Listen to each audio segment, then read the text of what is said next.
Hi, I'm Vernon. Today we're talking about something rarely spoken with honesty: love between an older woman and a younger man. This video is based on the real-life journey of my younger sister. Watching her over the years, I came to understand things about love and connection that no textbook or theory ever explained. Sure, a relationship like hers might raise eyebrows, but what I saw unfolding between them was something genuine, steady, and surprisingly profound. Some women carry a quiet kind of loneliness. It doesn't cry out, but it lingers in their gaze, their pause, their silence. And then sometimes someone younger comes along and says, with his presence, not just his words, "I see you," not just for your beauty or your years, but for your strength. Today, I want to share 5 truths that came to light as I watched her walk through the world with someone younger by her side. These aren't theories, they're lived truths. So stay with me, because what you hear today might change the way you understand love forever. And if this story speaks to you, I'd be honored if you'd like, share, and subscribe, not just for me, but to help bring more thoughtful conversations like this into the world. Every voice matters, especially yours. Let's step gently into the first truth, a moment that caught me off guard and quietly reshaped the way I understand love, age, and the mysterious timing of it all. Truth 1. Real love doesn't ask for permission. My sister, Claire, met Daniel at a community art class she was helping teach. She was 58 at the time, calm, confident, and content in her solitude. Daniel, 32, curious eyes, a soft-spoken spirit, and a quiet obsession with charcoal sketching. At first, I thought it was just admiration. Maybe he looked up to her, the way some younger men do with women who carry themselves like they've seen the world and survived it with grace. But over time, it became clear that it wasn't about mentorship or fascination. It was connection. Real, quiet connection. The kind that shows up not in fireworks, but in how someone remembers your coffee order, how they notice you're tired before you say a word. One evening, Claire told me, almost offhandedly, "He listens to me without trying to fix me. He doesn't see my years as something to tolerate. He sees them as part of what makes me, me." That stuck with me, because love like that doesn't knock on the door asking for society's permission. It simply arrives, quiet and unannounced, like an unexpected guest that somehow feels like home. The Stoic philosopher Epictetus once said, "If you want to improve, be content to be thought foolish and stupid." And maybe that's what this kind of love asks of us. Not to explain it, not to defend it, but to live it anyway. Because in the end, it's not the world's logic we answer to. It's the quiet knowing inside us that whispers when something is real. If you've ever felt hesitant about your own love story because of how it might be judged, I invite you to ask yourself, are you living for their approval or for your truth? Tap that like button if this first truth is something you've witnessed or felt. And drop a comment.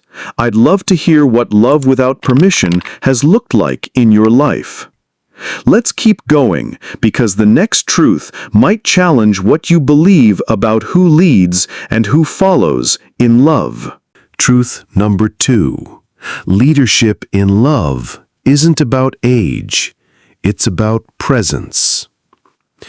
One winter, Daniel and Claire decided to renovate part of her home, not out of necessity, but to create something that felt like it belonged to both of them. It was a modest sunroom project, nothing grand, but the process tested them in ways I hadn't expected. Claire had always been the planner, the decision maker. She had raised 2 kids, managed a career, navigated life's storms. But during the renovation, there was a day when the roof structure collapsed midway. Water came pouring in from unexpected rain. The contractor bailed. Chaos. I came by, ready to see Claire take over.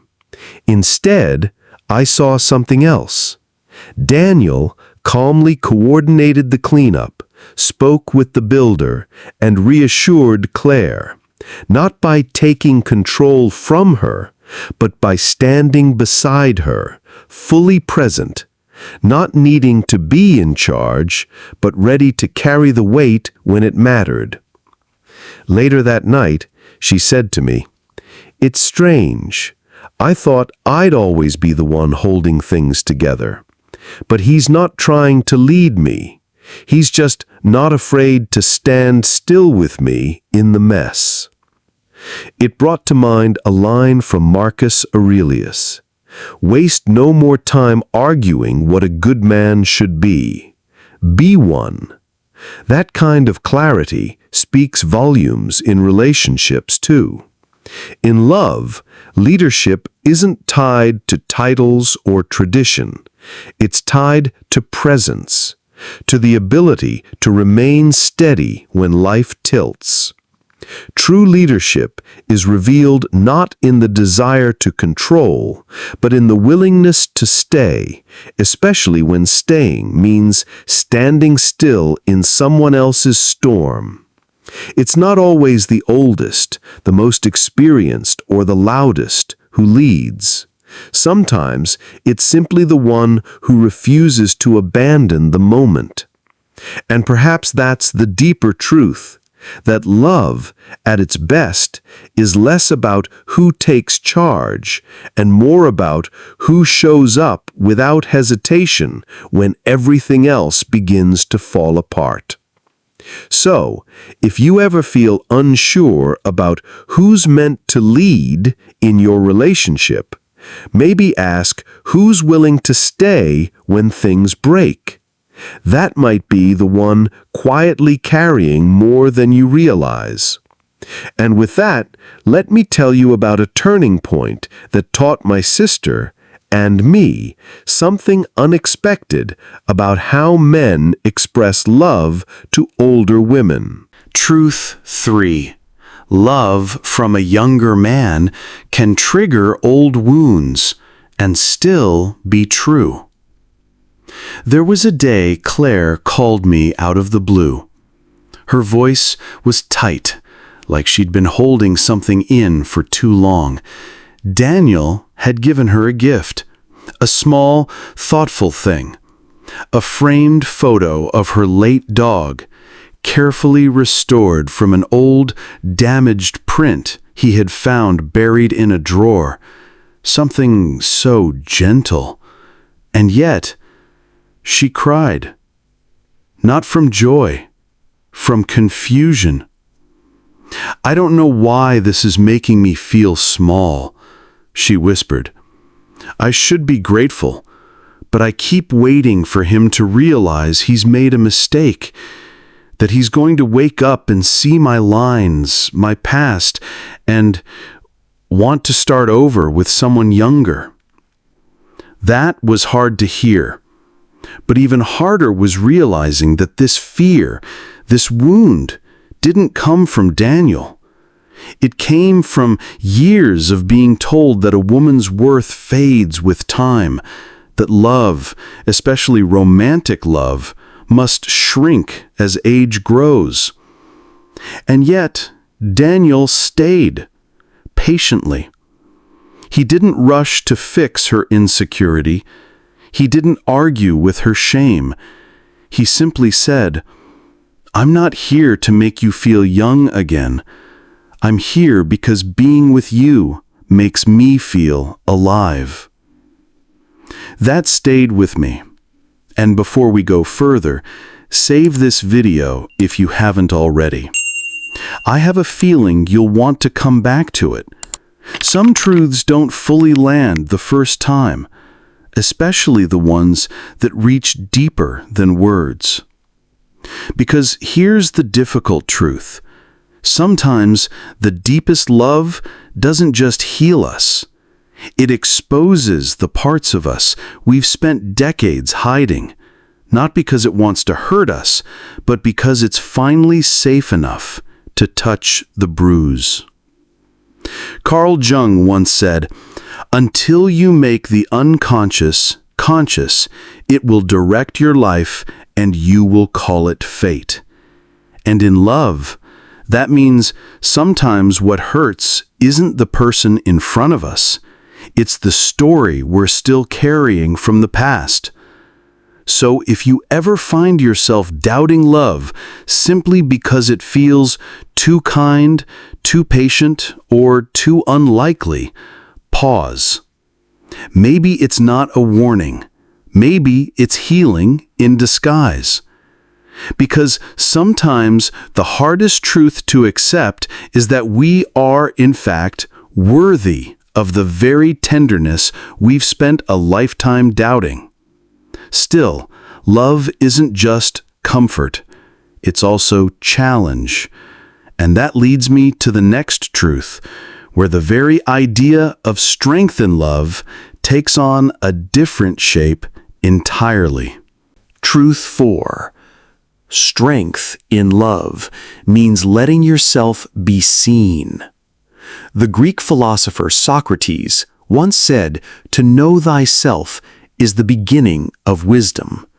But what he didn't add, or maybe what life adds for us, is that sometimes we only discover ourselves in the eyes of another.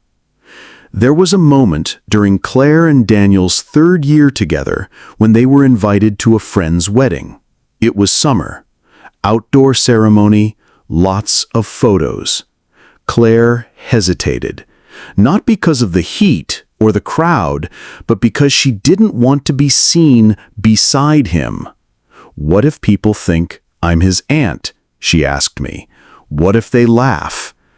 I understood that fear, because being loved by someone younger doesn't just make you visible, it makes your insecurities visible too. And for many women like Claire, who've built their lives around composure and competence, being seen in vulnerability is far scarier than being overlooked. But Daniel, he didn't pull away. He took her hand in the middle of that crowd like it was the most natural thing in the world. Not performative, not loud, just certain. Strength in that moment wasn't about pretending not to care. It was about letting herself be seen, unsure, exposed, human, and allowing love to meet her there. And watching that unfold, I realized something I'd never put into words before, that intimacy, real intimacy, begins where performance ends. We spend so much of our lives building armor, especially as we age. We think we're protecting ourselves, when really we're just burying the very things that make us lovable. Love doesn't ask for perfection, it asks for presence. And sometimes being truly seen means risking the parts of ourselves we've tried to keep off stage. But here's the paradox. It's in that raw, unguarded state that we're most magnetic. Not because we're flawless, but because we're real. And in a world so hungry for authenticity, being real is an act of quiet rebellion and deep, mature strength. Because real love doesn't need perfect angles. It asks for honest ones. And maybe that's where the courage really lives, not in having no fear, but in showing up anyway, with all the parts we've learned to hide. And with that, we arrive at a final truth, one that speaks not just to love, but to time itself and the quiet legacy we leave behind in the hearts of others. Truth 5. The most enduring love isn't measured in years. It's measured in impact. Have you ever asked yourself why some brief moments or brief relationships stay with us longer than the ones that spanned decades? Why is it that a single conversation, a single act of kindness can echo louder than years of shared history? That question came to me late one evening, months after Claire and Daniel had quietly ended their relationship, not because of conflict, not because of age. Life had simply pulled them in different directions: work, geography, family. It was a parting filled with grace, not bitterness. But what struck me most wasn't the end. It was how much Daniel's presence remained in her life long after he was gone. The way she brewed coffee, the way he used to. The way she played music she never listened to before. The way she smiled, softer, like she no longer needed to prove she was unshakable. And I realized then, love doesn't need to last forever to leave something permanent. As the philosopher Seneca once wrote, "It is not that we have a short time to live, but that we waste a lot of it." Some relationships, no matter how long they last, awaken parts of us we didn't know were asleep. So maybe the point of love, especially the kind that crosses generations, isn't to outlast time, but to deepen it, to give us the courage to live more fully, and to leave one another changed in the best ways. And if that's not success in love, I don't know what is. So, what did we really uncover in this quiet journey through my sister's love story? Not a fairy tale, not a rebellion, but something more grounded, more real. We saw that love between an older woman and a younger man isn't a trend or a statement. It's simply love, showing up in unexpected places, asking us to drop our assumptions. These 5 truths weren't crafted to convince you of anything. They're not prescriptions or arguments. They're invitations to look closer, to listen better, to question what we've inherited about age, love, and worth. If there's one thing I've learned watching Claire, it's this: love doesn't follow rules. It reveals character. It asks us to grow, to be seen, to lead, to be led, to let go, and sometimes to walk away with grace. Age gaps may spark curiosity, but it's emotional courage that sustains connection. So maybe the real question isn't, can this kind of love work? But rather, what kind of person does this kind of love make you become? Because if love, in any form, makes you more honest, more alive, and more open, then it's worth every raised eyebrow and every step forward. If one part of this conversation made you pause, reflect, or feel seen, then don't hesitate to like, share, and subscribe. Not just to support this channel, but because I believe stories like these deserve to be saved, revisited, and shared. We don't always absorb wisdom in one sitting. Sometimes we need to return to it when life catches up. Thank you for spending this time with me. I hope something in Claire's story stirred something in yours. And as you carry these reflections into your own life, be gentle with yourself. And remember, the love that challenges us often teaches us the most. And I'm Vernon. See you in my next video.